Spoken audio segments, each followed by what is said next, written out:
എല്ലാവർക്കും നമസ്കാരം. എൻ്റെ യൂട്യൂബ് ചാനലിലേക്ക് എല്ലാവർക്കും സ്വാഗതം. അപ്പോൾ എൻ്റെ ചാനൽ ആദ്യമായിട്ടാണ് കാണുന്നതെങ്കിൽ നിങ്ങൾ സബ്സ്ക്രൈബ് ചെയ്യുക, ലൈക്ക് ചെയ്യുക, ഷെയർ ചെയ്യുക. ഓക്കെ, അപ്പോൾ നമ്മുടെ ബിഗ് ബോസ് മലയാളം 7ൻ്റെ ഫസ്റ്റ് എപ്പിസോഡിൻ്റെ റിവ്യൂ പറയാനാണ് ഞാൻ വന്നിരിക്കുന്നത്.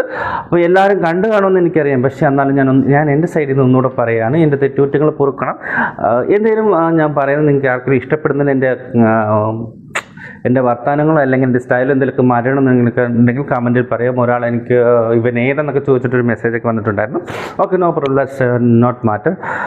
അപ്പോൾ ആദ്യം തന്നെ എപ്പിസോഡ് തുടങ്ങുന്ന തലേദിവസത്തെയാണ്. ഇന്നത്തെ അല്ല, തലേദിവസത്തെ എപ്പിസോഡ് നമ്മുടെ ബാഡ്ജ് കൊടുത്തിട്ടുണ്ടായിരുന്നല്ലോ വിന്നറായിട്ടുള്ള, അതായത് 3 പേർക്ക് ബാഡ്ജ് ഉണ്ടായിരുന്നു. അത് തട്ടിപ്പറിക്കാനുള്ള ശ്രമത്തിലായിരുന്നു.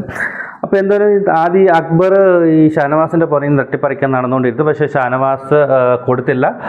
അന്നേരമാണ് നമ്മുടെ അനീഷ് വന്ന് ഷാനവാസിൻ്റെ തട്ടിപ്പറിക്കാൻ നോക്കിയത്. അപ്പോൾ ഷാനവാസ് അത് കൊണ്ടിട്ട് ഒനിയൻ സാബുന് കൊടുത്തു. ഒനിയൻ സാബുന് ഇതെന്താണ് സംഭവം എന്ന് പോലും അറിയത്തില്ല. ഒനിയൻ സാബിൻ്റെ കയ്യിൽ നിന്ന് അക്ബർ അത് തട്ടിപ്പറിച്ചു. പിറ്റേ ദിവസം നേരം വെളുത്തപ്പോൾ അതെല്ലാം പല ആൾക്കാരിലായിപ്പോയി. ഓക്കെ, അപ്പം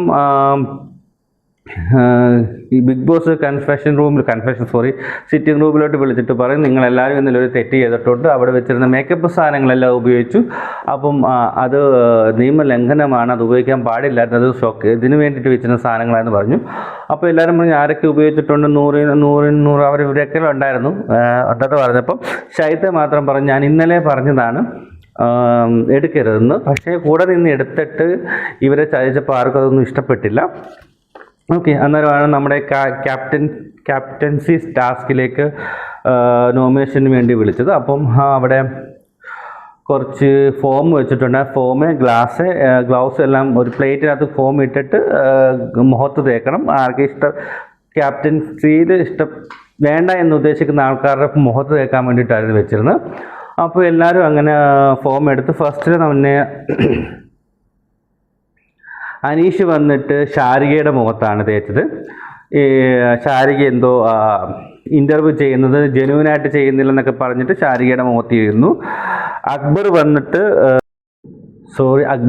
അഭിഷേക് വന്നിട്ട് അക്ബറിൻ്റെ മുഖത്ത് ചെയ്തു നല്ലോണം ഗെയിം കളിക്കുന്നില്ലെന്ന് പറഞ്ഞിട്ട്. ഓക്കെ, അപ്പോൾ നവീൻ വന്നിട്ട് അനീഷിൻ്റെ മുഖത്താണ് തേച്ചത്.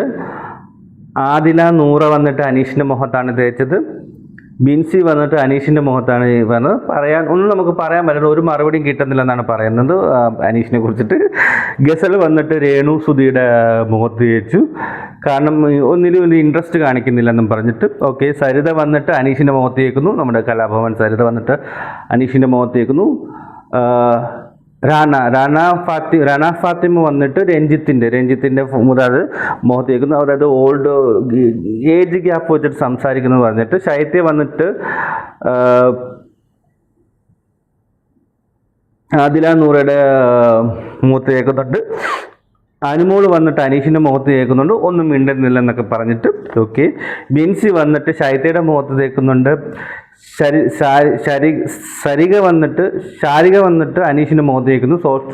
ഹോട്ട് സീറ്റിൻ്റെ കാര്യങ്ങളൊക്കെ പറഞ്ഞ് ഞാൻ ഹോട്ട് സീറ്റിൽ വിളിക്കുന്നതിനെ കുറിച്ചൊക്കെ സംസാരിച്ച് അത് ഇൻ്റർവ്യൂ അല്ല, അതൊരു ഹോട്ട് സീറ്റ് പ്രോഗ്രാമാണെന്നൊക്കെ പറഞ്ഞിട്ട് അവർ എക്സ്പ്ലനേഷൻ കൊടുക്കുന്നുണ്ട്. ആര്യം വന്നിട്ട് ആദില നൂറയുടെ മുഖത്ത് തേക്കുന്നുണ്ട്. അപ്പാനി വന്നിട്ട് രേണുവിൻ്റെ മുഖത്ത് തേക്കുന്നുണ്ട്. ഷാനവാസ് വന്നിട്ട് അനുവിൻ്റെ മുഖത്ത് തേക്കുന്നുണ്ട്. നല്ല രസം. ഷാനവാസ് റീസൺ പറഞ്ഞത് അനുവിൻ്റെ മുഖത്ത് ചേർക്കാൻ നേരത്ത് റീസൺ എന്താ പറഞ്ഞതെന്നറിയാമോ?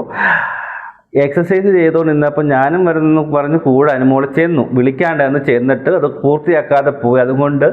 അതുകൊണ്ട് ആ നോമിനേഷൻ ചെയ്യുന്നത്. എന്തോ ഷാനവാസ് നമ്മുടെ പഴയ റോൺസിനെ എനിക്ക് ഓർമ്മ, സത്യം പറഞ്ഞാൽ റോൺസിൻ്റെ അതേ സ്വഭാവമാണ് എന്നാണ് എനിക്ക് തോന്നുന്നത് ഷാനവാസ്. ഓക്കെ, അതുപോലെ തന്നെ രഞ്ജിത്ത് വന്നിട്ട് അനീഷിൻ്റെ പേര് പറയുന്നുണ്ട്.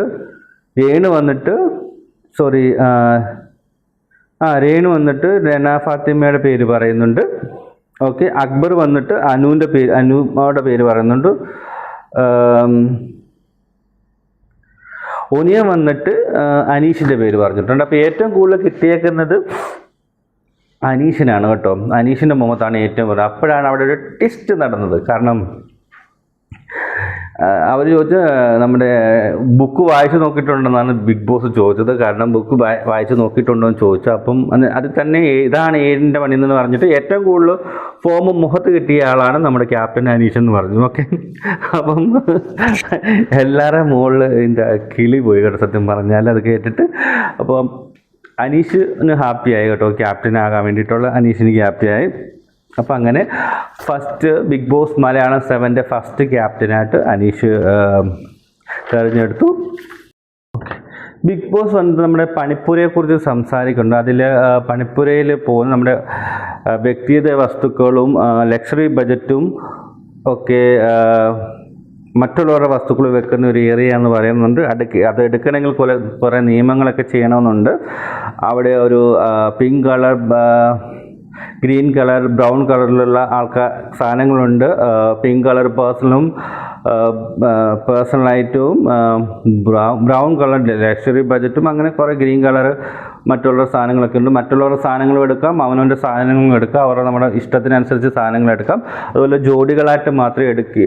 ഒരു ഉദാഹരണം പറഞ്ഞ ചെരുപ്പാണെങ്കിൽ ഒരു ചെരുപ്പ് മാത്രമേ ഉള്ളെങ്കിൽ ജോഡി ഇല്ലാണ്ട് ഇടാനും പറ്റത്തില്ല. അങ്ങനെ കുറേ സംഭവം. അതുപോലെ എന്തൊക്കെ ലക്ഷറി സാധനങ്ങൾ നമ്മൾ മേടിച്ചിട്ടുണ്ടോ അതെല്ലാം ക്യാപ്റ്റൻ അവരെ എണ്ണി തിട്ടപ്പെടുത്തി അറിയിക്കണമെന്നുണ്ട്. അതുപോലെ തന്നെ ഇറങ്ങി വരുമ്പോൾ നിശ്ചിത സമയത്തുള്ളിൽ വെളിയിൽ ഇറങ്ങിയില്ലെങ്കിൽ സാധനം എല്ലാം അകത്ത് തന്നെ വെക്കണമെന്നൊക്കെ ഉണ്ട്. കുറേ ഒരു 7ൻ്റെ പണി തന്നെയാണ് കൊടുക്കുന്നത്. ഡീറ്റെയിൽസ് ആയിട്ട് ഞാനിത് എഴുതി വെച്ചതിൻ്റെ പ്രശ്നമാണ്. ഡീറ്റെയിൽസ് ആയിട്ട് ഞാൻ വായിച്ചുതരാം. അങ്ങനെയൊക്കെ സംഭവങ്ങളുണ്ട്. ഓക്കെ, കൂടുതലൊക്കെ എടുക്കാനൊന്നും പറ്റത്തില്ല. കൂടുതൽ എന്തെങ്കിലും എടുത്തിട്ടുണ്ടെങ്കിൽ അത് തന്നെ തിരിച്ചു കൊണ്ടുവെക്കണമെന്നാണ് പറഞ്ഞത്. പിന്നെ അതെല്ലാം കഴിഞ്ഞിട്ട് നമ്മുടെ നോമിനേഷൻ വന്നിരിക്കുകയാണ്. നോമിനേഷൻ എല്ലാവരും ഞാൻ നോമിനേഷൻ്റെ കുറേ പേര് പറഞ്ഞിട്ടുണ്ടായിരുന്നു. അപ്പം 8 നോമിനേഷനാണ് വന്നിരിക്കുന്നത്. 8 നോമിനേഷനിൽ ഫസ്റ്റ് 8 പേരും തന്നെ ശൈത്യയുടെ പേരാണ് പറഞ്ഞിരിക്കുന്നത്. അതെ, 8 പേരും തന്നെ ശൈത്യയുടെ പേരാണ് പറഞ്ഞിരിക്കുന്നത്. 5 നോമിനേഷൻ രഞ്ജിത്തിന് കിട്ടിയിട്ടുണ്ട്. 4 പേര് നോമിനേഷൻ രേണുവിനും നിവിനും ഗസലിനും കിട്ടിയിട്ടുണ്ട്. 3 നോമിനേഷൻ ആര്യന് കിട്ടിയിട്ടുണ്ട്. 2 നോമിനേഷൻ ശാരികയ്ക്കും 2 നോമിനേഷൻ അനുമോൾക്കും കിട്ടിയിട്ടുണ്ട്. ഓരോരോ നോമിനേഷന് ആദില, നൂറ, ഒനിയൻ, അഭിലാഷ്, ബിൻസി, അക്ബർ അങ്ങനെ അവർക്കെല്ലാം കിട്ടിയിട്ടുണ്ട്. ഓരോ നോമിനേഷനിൽ വെച്ചിട്ട് കിട്ടിയിട്ടുണ്ട്. കിട്ടാത്തവരുണ്ട്. ഈ ഓരോ നോമിനേഷൻ ഉള്ളവരെയും എടുക്കണമെന്നാണ് എൻ്റെ അഭിപ്രായം. ഇത്രയും പേർക്കാണ് കിട്ടിയേക്കുന്നത്. അതിൻ്റെ ഇടയിൽ ഷാനവാസ് ഒരു കാര്യം പറഞ്ഞിട്ടുണ്ട്. അതുപോലെ എന്താ പറയുക, ഗസൽ ധരിച്ച ഡ്രസ്സിനെ കുറിച്ച് ശരിയല്ല എന്നും പറഞ്ഞിട്ട് ഒരു ഇതിട്ടിട്ടുണ്ട്. അതൊക്കെ വളരെ ശരിയായിട്ടുള്ളൊരു നടപടിയൊന്നുമല്ല. ഓക്കെ, അതൊക്കെ പോട്ടെ. അതെല്ലാം കഴിഞ്ഞപ്പോൾ കുറച്ച് ഇങ്ങനെയെല്ലാം ചർച്ച ചെയ്തുകൊണ്ട് ഇതിനകത്ത് രേണു തലവേദന എടുത്ത് കിടക്കുവാണ്. അപ്പം നമ്മുടെ അനീഷ് വന്ന് പറഞ്ഞു. അപ്പം ഷാനവാസിന് തലവേദന ഉണ്ടെന്ന് പറഞ്ഞു. അപ്പം അനീഷ് പറഞ്ഞു ഇത് രേണുവിൻ്റെ തലവേദന ജെനുവിനാണ് അതുകൊണ്ട് ജെനുവിനാന്ന് പറഞ്ഞു. അപ്പോൾ അവിടെ അഭിലാഷും പിന്നെ അപ്പാനി സുന്നി എല്ലാം കൂടെ ശരത്തും എല്ലാം കൂടെ ബഹളം. അപ്പോൾ രേണുവിൻ്റെ അടുക്കൽ ചെന്നിട്ട് നീ കള്ളം പറഞ്ഞാന്നൊക്കെ പറഞ്ഞ് രേണുവായിട്ട് പുഡിങ്ങടി. രേണു പറഞ്ഞ് എനിക്ക് തലവേദനയുണ്ട്.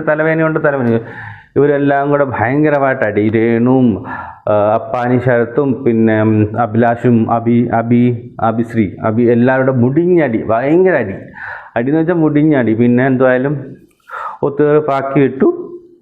തലവേദന രേണുവിൻ്റെ കാര്യത്തിൽ വെച്ച് എല്ലാവർക്കും എനിക്ക് തോന്നുന്നു ഇത്രയായിരുന്നു എപ്പിസോഡുള്ളത് കേട്ടോ. ഞാനിങ്ങനെ എൻ്റെ എക്സ്പീരിയൻസ് കുറവ് കൊണ്ടാണ് ഞാനിങ്ങനെ പറഞ്ഞ് ഞാൻ അറിയാവുന്ന രീതിയിൽ പറയുകയാണ്. ഓക്കെ, അത്രയാണ് ഈ എപ്പിസോഡ് ഇപ്പം കാണിച്ചത്. നോർമൽ എപ്പിസോഡിൽ ഇനി B+ൽ ഏഷ്യാനെറ്റ് പ്ലസിലുണ്ട്. പക്ഷേ അതിൻ്റെ റിവ്യൂ ഇടാൻ നമുക്കൊരു സാഹചര്യം മോശമാണ്.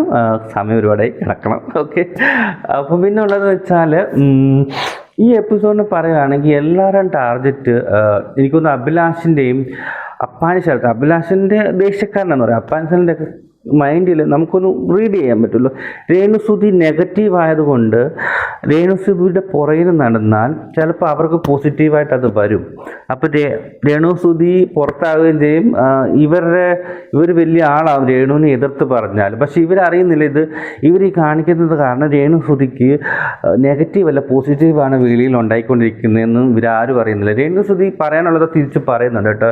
നമ്മുടെ മിണ്ടായിരിക്കുന്നവർ തൊട്ടല്ല എല്ലാവരും പ്രതികരിക്കുന്ന ആൾക്കാരാണ്. അതിൽ എനിക്കൊന്ന് ഷാനവാസിൻ്റെ മാത്രമാണ് എനിക്ക് പേഴ്സണലായിട്ട് എനിക്ക് ഇഷ്ടപ്പെടാത്ത. ബാക്കി എല്ലാവരും പ്രതികരിക്കുന്നുണ്ട്. പറഞ്ഞ നമ്മുടെ അഭിലാഷ് പോലും നല്ലോണം പ്രതികരിക്കുന്നുണ്ട്. പ്രതികരണശേഷി ഉണ്ടായാലേ പറ്റത്തുള്ളൂ. ഇത് ബിഗ് ബോസ് ആണ്. ബിഗ് ബോസ് മലയാളം 7 ആണ്. ഇപ്പം പുതിയ കളികൾ. അപ്പോൾ ഇവർക്കൊന്നും കിട്ടുന്നില്ല. ബഡ്ജറ്റ് തുണികൾ പോലും കിട്ടുന്നില്ല. ഓക്കെ, അപ്പോൾ പ്രതികരിക്കണം. ഓക്കെ, എല്ലാം തുടങ്ങിയതല്ലേ ഉള്ളൂ. തുടങ്ങി രേണുസുതി അതിൽ പറയുന്നുണ്ട് 2 ആഴ്ച കഴിഞ്ഞാൽ എന്നാലേ തനി സ്വഭാവം വരത്തുള്ളൂ എന്നൊക്കെ. പ്രവർത്തിക്കട്ടെ, തിരിച്ചു പറഞ്ഞല്ലേ പറ്റൂ. എല്ലാവരും നല്ല കണ്ടസ്റ്റൻസ് ആണ്. ഓക്കെ, അപ്പം എല്ലാവരും നല്ല രീതിയിൽ കളിക്കുക. ഈ നാളത്തെ എപ്പിസോഡിൽ ഞാൻ ഇടയ്ക്ക് ഞാനിങ്ങനെ വരും. ഞാൻ ഡ്യൂട്ടിക്കൊക്കെ പോകുന്നത് കൊണ്ടാണ് ഇടയ്ക്കുള്ള വീഡിയോസും ഷോർട്സും ഒന്നും ഇടാത്തത്. അതുകൊണ്ട് ഡ്യൂട്ടി കഴിഞ്ഞ് വന്നിട്ടുള്ള എന്നെക്കൊണ്ട് പറ്റുന്ന രീതിയിലാണ് ഈ വീഡിയോസൊക്കെ ഇടുന്നത്. ഓക്കെ, അപ്പം ഇത്രയേ ഉള്ളൂ. നാളെ കാണാം. അപ്പം എല്ലാവർക്കും bye bye. Thank you. See U.